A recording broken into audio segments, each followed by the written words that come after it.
Good morning, or afternoon, whenever you're watching.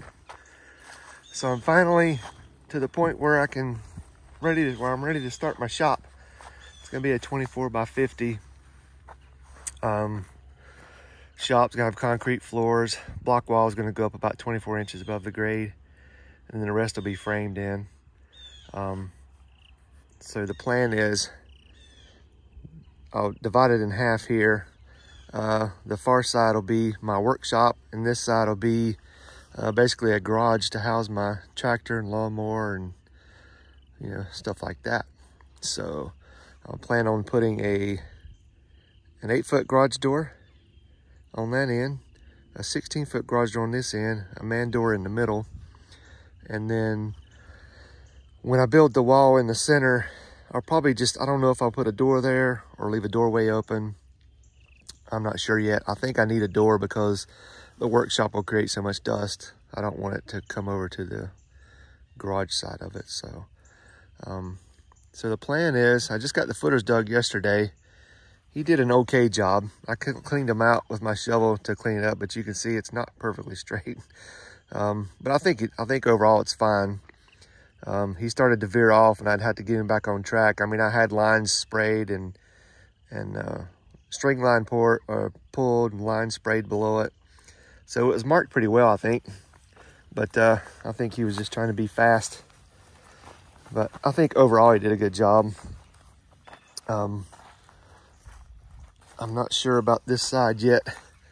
He may have gotten a little off at one point. We did pull a string, so I think it'll be okay. As long as I can get the wall in there straight, I think it'll be fine. But so now what I need to do is put some grade stakes in. So I'm gonna go cut some rebar. I've got 4 sticks of 10-foot, 1/2-inch rebar. I'm gonna cut those down to 16 inches and then get the transit out. And then I'll space these probably every 6 feet and make sure the grade stakes are all level. And that'll be the reference points for the concrete. And then hopefully I'll get these inspected, put some concrete in the holes. I don't think I'm going to use rebar horizontally in the concrete. I'm using 3,500 pound PSI concrete. And for just these outside walls, I really don't see it being an issue. These footers are 12 inches deep. Concrete will be 8 inches thick. 12 inches is the frost line here where I am. So that's as deep as we got to go. So that's good. But 8 inches thick of concrete, and then the block wall will go on top of that. And it'll go to 24 inches above grade. So now I'll go get the rebar and cut it down and get it ready to spread out here.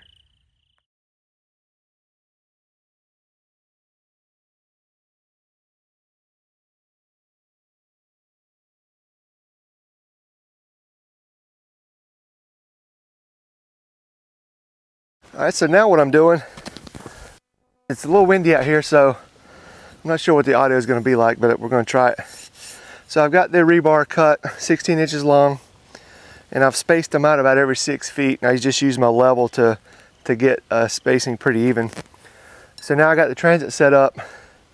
So I'm gonna go around all the footings and find the high spot in the footings, and that will determine the highest point of the top of my concrete footer. So I'll find the highest point of the footing, and I'll drive a grade stake in until it's 8 inches above that high spot, and that will be my benchmark or my reference point for a level concrete footing. Now I know some of my concrete is going to be deeper in spots because this footing is not level on the bottom.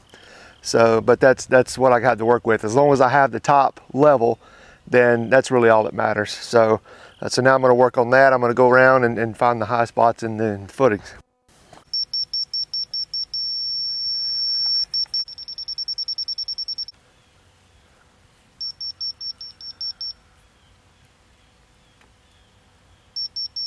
All right, so I'm going to try it out here. I'm going to start in this corner. This seems to be the high spot of the whole footing.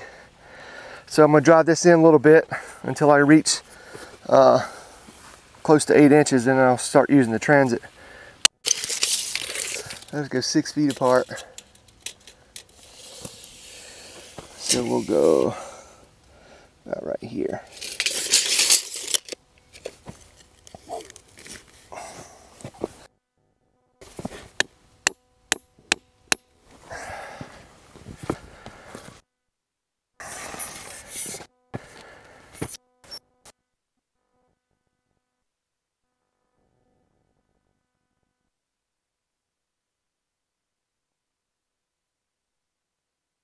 About an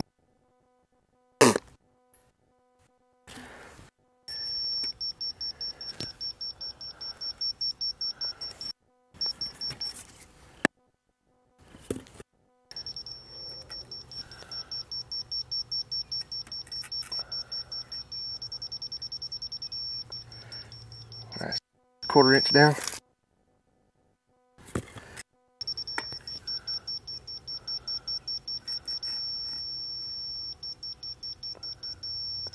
All right, that's it.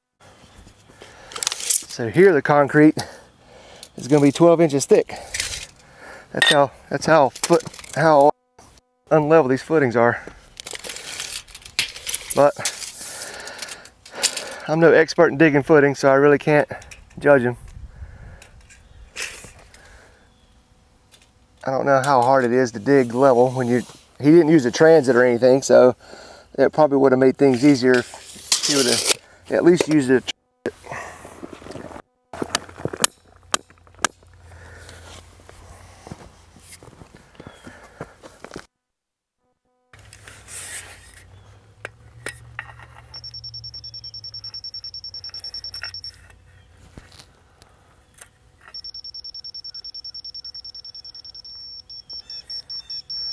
And down.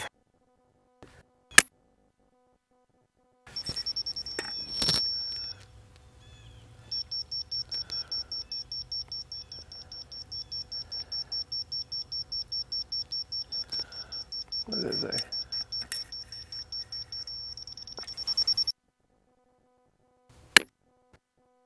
Difficult to do by yourself, but it's manageable.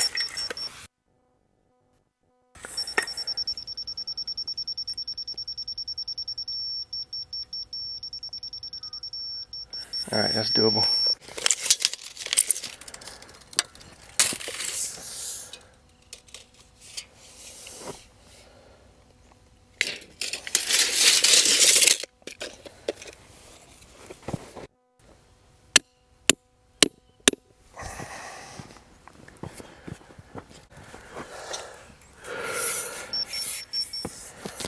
Let's see here. All right, so go down about 2 or 3 inches.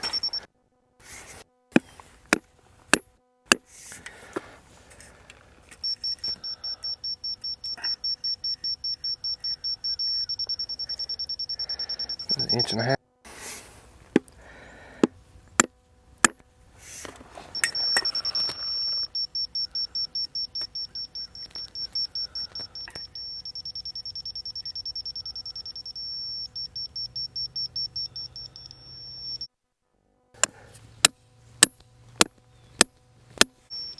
All right, so about 3 inches down.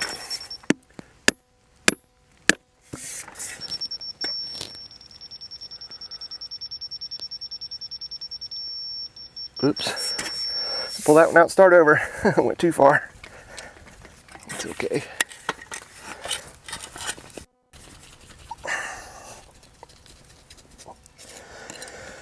That's all right. So we'll start here.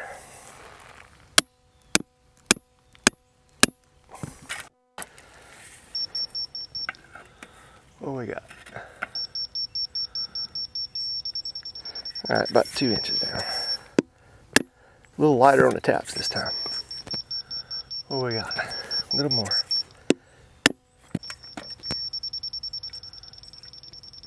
That's good. Very good, very good. Wow, that was way low. I don't even have rebar long enough to do that one. I'm gonna have to get some more bar, I guess. Maybe I shouldn't have cut them all. That one's pretty low. I can tell this one's gonna be low too.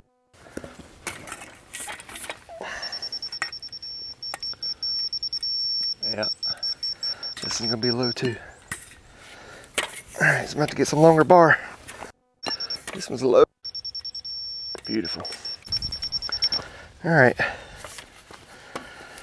So I got them all in. Let me turn this off, because I'm going to leave it to go get that other rebar. Just going to leave it where it is. So this whole front, from here pretty much down to the corner,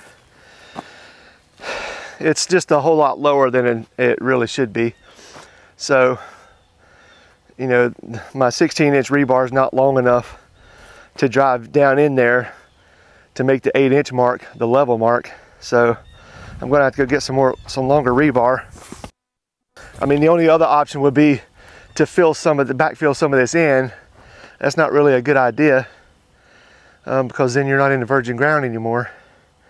And that loose soil will just compact later down the road. So I'm just gonna have to fill it with concrete. I hate doing that, because that's gonna be a whole lot more concrete than what I really cared to use. But that's the way it's gonna have to be. So we have, at minimum, 8 inches of concrete everywhere. I'm confident about that. Over here, it's gonna be probably 12, maybe 14 inches of concrete, which kind of sucks. But that's the way it is. So I probably couldn't have done it any better myself if I dug the footers myself, which I started to do. I started to use my tractor to do it, but I was afraid I wouldn't do it right, and I was afraid it was going to take a whole lot longer. And when the concrete guy came out here to give me an estimate, he had a guy who would come the next day to dig the footer. So I said, let's just do it. Call him and have him come do it. So that's what we did. So for now, I'm gonna leave it as it is, and I'm gonna run the lows, pick up a few more sticks of rebar, probably 2 more sticks, and just finish out this front wall. Get that right, and then hopefully I'll call for an inspection this week, and if all goes well, I can pour concrete this week. All right. So I won't bore you with the last few sections of rebar I'm gonna put in, but just know I'm gonna put that in, and then I'll call for an inspection and hopefully move forward. So until next time, thanks for watching.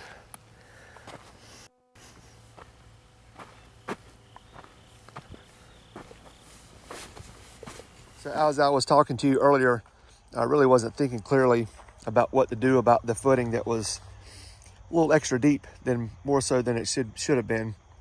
But after I walked away and thought about it some more, I decided just to add a bulkhead and step this footing down. So here, you know, the footing will come over to here, and then it'll step down 8 inches and go all the way around over to this corner. And it goes around over to this sidewall where it will step back up. And that will keep me from, you know, spending extra money on concrete that I really don't need. It doesn't need to have 16 inches deep of concrete in this hole. 8 inches is all is needed. And so that's what we're going to do. Now, it will require an extra course or two of block, or one extra course of block to get it up to level, but that's fine. I think that'll be better than pouring all that extra concrete. So we'll see. But anyway, I wanted to show you my updated change that I think will work out for the best. Okay, now I'm really saying bye.